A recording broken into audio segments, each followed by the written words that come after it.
Howdy folks, this is Justro at Metcalf Mills bringing you Story Time Tuesday. I've got a little story for you today about something that happened several years back. I hope you enjoy it.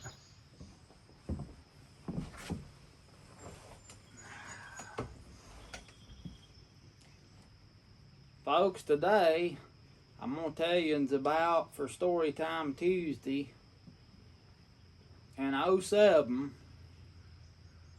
We had a wildfire here, and I remember it was one Sunday afternoon, early evening, and I can't remember where I was coming back from. I was coming back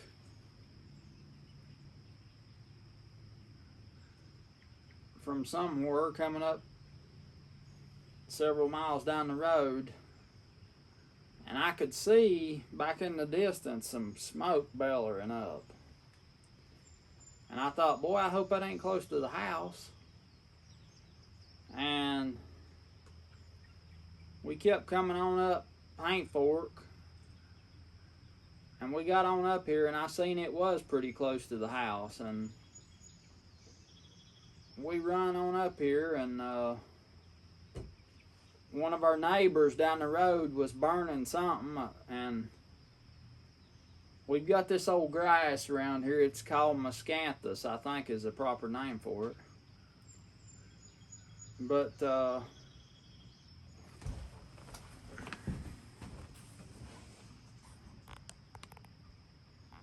it looks square.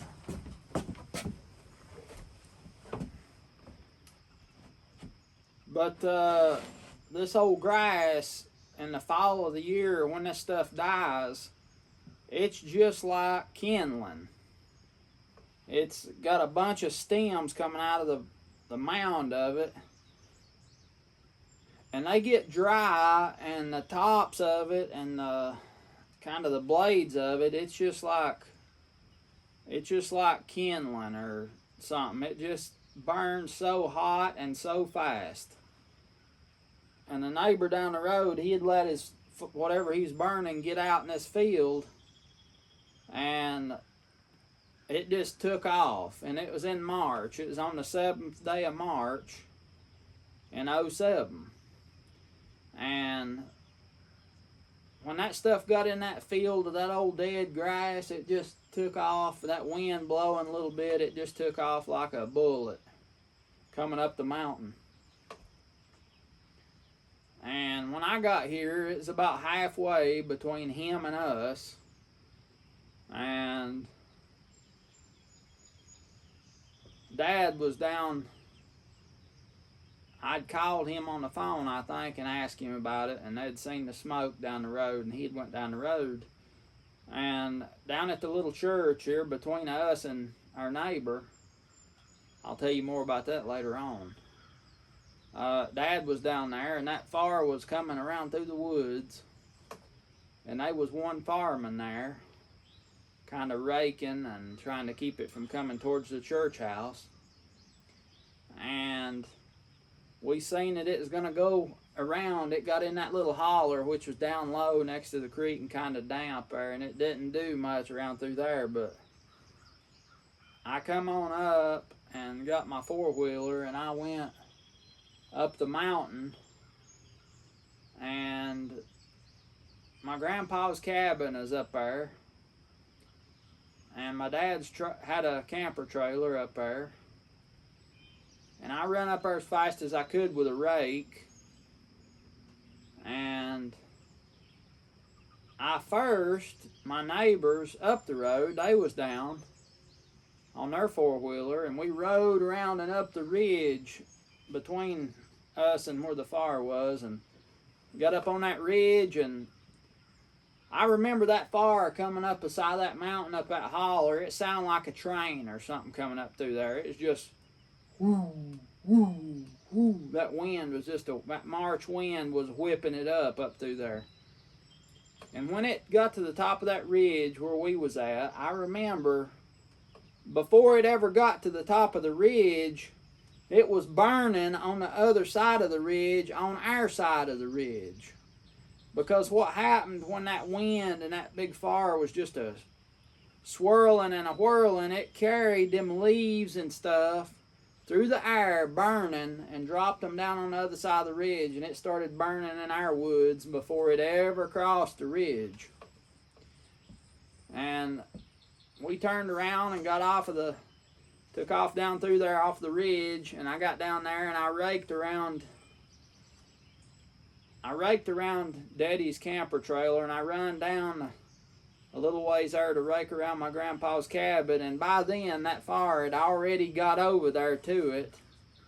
And I started raking around it, and that fire and that smoke was coming in there, and my four-wheeler was there, and I just had to quit and run and jump on my four-wheeler and go out the other way. Luckily, I could go out the back side up towards our upper neighbors, and we got out of there. And I mean, it was burning all around. I had to drive through the burning stuff to get out, because it just swooped in there, and that wind blowing it just like a blowtorch or something. And got out. Well, I remember getting the neighbor I was with got a telephone call on the mountain, and he said, "It's burning your building down here, your mill house."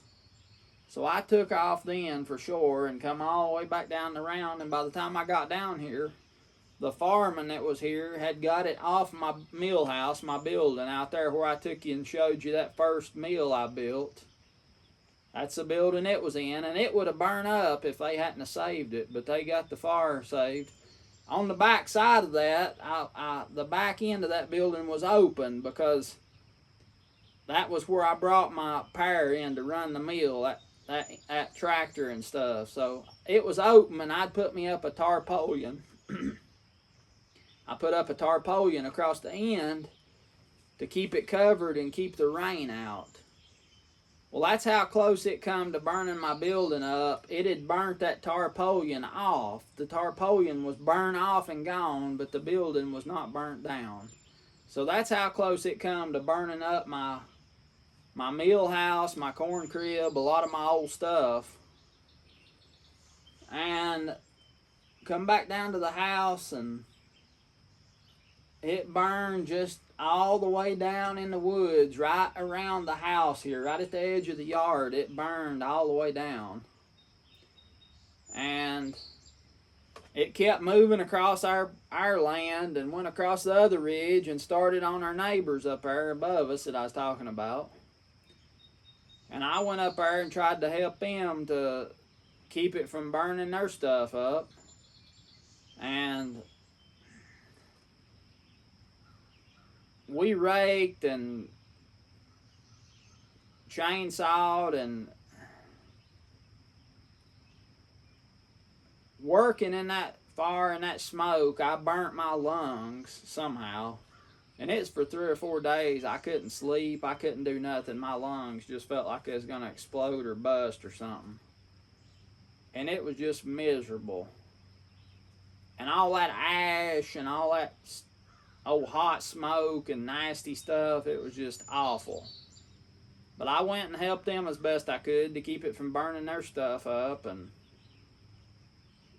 after that, it was about it. I don't know how many 100 acres it burnt, but I think it wound up burning down, I think it was 6 structures. And there was an old house down here between us. It was the old mini house, and it was just an old one-room house with a fireplace on one end and a porch on the front. It burnt that down. And ain't no telling how old that little house was. It was old. And it burnt my grandpa's cabin down. Everything he had up there burned up. And there was some other stuff it burnt down. I don't remember if I even know where it was at, but it burnt the whole of Chestnut Mountain pretty much. The Forest Service come in with dozers and just tried to push out fire roads to try to keep it from spreading, but it was bad. I mean, I went up there after, and it looked just like a wasteland or something. It was awful. And it killed out all the underbrush. Everything was dead. which it was nice for a few years because the woods was clean like they used to be, but now them spice woods and stuff have come back, and it's got back to kind of thickety woods, you know, with underbrush. But I remember I was building fence on the mountain, and when I put fence to a tree, I always put a board on there first, and then I put my fence to that board. And as the tree grows, it'll, you know, the board keeps the fence and the tree separated, and you won't ever have fence in your tree. But I had several boards there that I was using for that, and they was all gone. It burned them up. And before that, the peat, I guess you can call it peat. It's in the mountains. It was built up over the years, but it was about that thick, probably 3 inches thick. And it was like a soft stuff. It wasn't like topsoil. It was just kind of peaty, where the leaves had just decomposed over the years. And I guess this stuff grows or something. But it was just a thick layer, and you could just take your hand and just tear it like tough sponge or something. All that burned up. It burned it down to the ground. I mean, all this layer of peat and stuff just gone. And I was up there in the mountains after that, and I seen a poor old squirrel, and that squirrel, he didn't have no hair on him hardly. He had went through that fire and lived, and his tail was just nearly naked. There wasn't no hairs on him hardly. And I felt so sorry for that old squirrel, but it killed a lot of the good big timber. It didn't kill it all. On that ridge, we had some big old oaks on that ridge up through there, and it killed all them, and they've since fell. And I mean big old monster line trees, big old oaks. It killed all them, and a bunch of our other timber, it really damaged it. You can still see on the trees. I'll show you next time we're up in there walking around. You can still see the dead spots on the bottoms of some of them big poplars and stuff where it burned them. And they ruined. I mean, they'll eventually just break off, but a few of them it didn't hurt, but most of them it did. It burned it scarred them real bad on the bottom, ruined them, but a lot of them still standing. Some of them ain't. Some of them's dead. Some of them ain't. But it's you can still see the scar when you're looking at Chestnut Mountain from Paint Fork. You can still see the scar right here on our side. Seems like we got it worse than anywhere, because it come right up that holler on the other side, just rolling right over us. And you can still see, if you look up there, the south facing side, which is here, the trees are just real sparse, but the other side of the mountain, the trees are still thick. So it was a terrible thing and a bad deal. There was fire departments from all over come to help with that, and the Forest Service was up here for weeks after that with groups just going around looking for hot spots, they call them. And a lot of times, if you don't do it right, like if you got an old burning tree and it's on fire and the fire gets put out somewhere close by, that tree can fall and it can start up another fire. Same problem. So there's a lot of going through with all that cutting trees. We cut some trees on my neighbor's place to try to keep that from happening where it's still burning, and it was a mess. And like I say, it's 2 or 3 days before I could even breathe hardly, and it was awful. And then to go up and see my grandpa's cabin burnt down, it was awful. And it really scared everybody around here, because fire is a dangerous thing, as you know. And that's why it always calls for great responsibility. I've done a lot of burning in my lifetime, but I've never had anything get out or away from me. I was always tried to be smart about how I done it, and I've burnt fields off, and you just have to be smart. I usually, if I'm going to burn something like a field, I'll go around it and rake and clean me out a fire line and start it on you know, the high side to where it can't go up the mountain, and don't do it when any wind's blowing or any chance of wind's going to be blowing. You just have to be real responsible with it. But I mean, that's really light compared to some of the big wildfires you see out west where it gets in the trees and travels like that. It wasn't like that, but it was as bad as it could be on the ground, I would say, because it was just awful. But that's a story and what I remember from the wildfire of '07.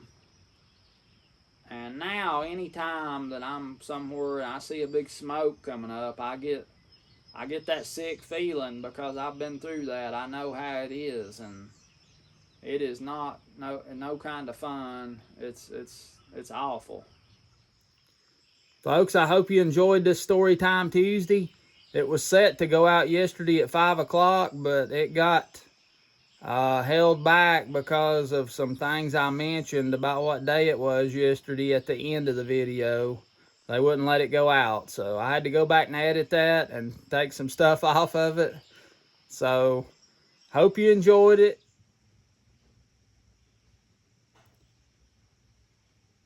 This is Justro at Metcalf Mills. I look forward to seeing you next time.